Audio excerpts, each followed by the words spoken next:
Now, if you're American and you're not caught up in all the crazy that's going on, and you've lived a reasonable life of 50 odd years in that vicinity, if I say to you, sure, think of a date, May 18, 1980, what happened that was important in America?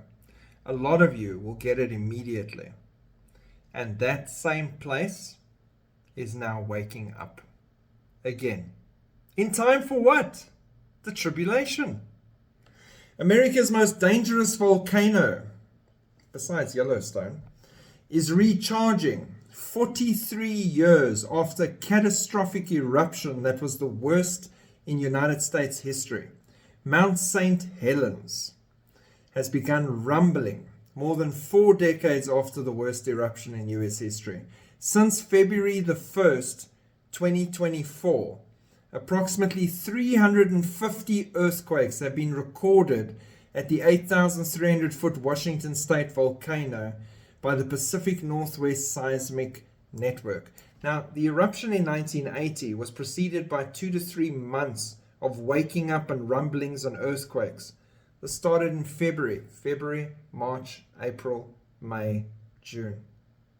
It's overdue if you just take 1980 as an example. Most of these, more than 95%, have been less than magnitude 1 and too small to be felt on the surface. There are fears that the earthquakes could lead to another massive explosion reminiscent of the 1980s eruption that left 57 people dead and permanently altered the area's ecosystem. Specialized equipment has detected magma flowing through chambers deep underground, causing the volcano to recharge. In 1980, small earthquakes were recorded at the site before the eruption, 2 months plus. On May 18, 1980, residents flooded the area as they sat in open fields and rooftops as rumors of a volcanic eruption spread. Millions all over the world waited around for 2 months to see what would happen. But on that morning at 8:32 a.m., the results turned out to be as deadly as a magnitude 5 earthquake struck, causing the volcano to lose its cryptodome and erupt. And go look into the story. They made a movie about it as well and everything. There was a man that refused, even in the light of all the signs and warnings saying it will never happen, not in his lifetime. It's been threatening for generations. Nothing ever comes of it. He's not budging, and it took him. The same way that people now are saying it's not the end times, Jesus ain't coming back. They've been saying he's coming back for generation. Nothing's going to change, and it will come suddenly.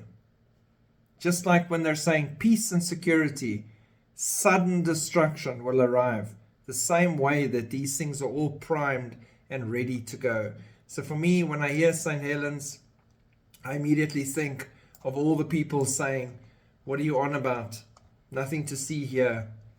Same as ever. Nothing's going to change. It's going to be that sudden. Sitting around, caring about your business, doing your thing, and suddenly, in the twinkling of an eye, chaos for everybody that remains behind. That is why we have an urgency to share the gospel of Jesus Christ with as many people as we can, all the time. There's time to rest when we're up there. You can rest as long as you want.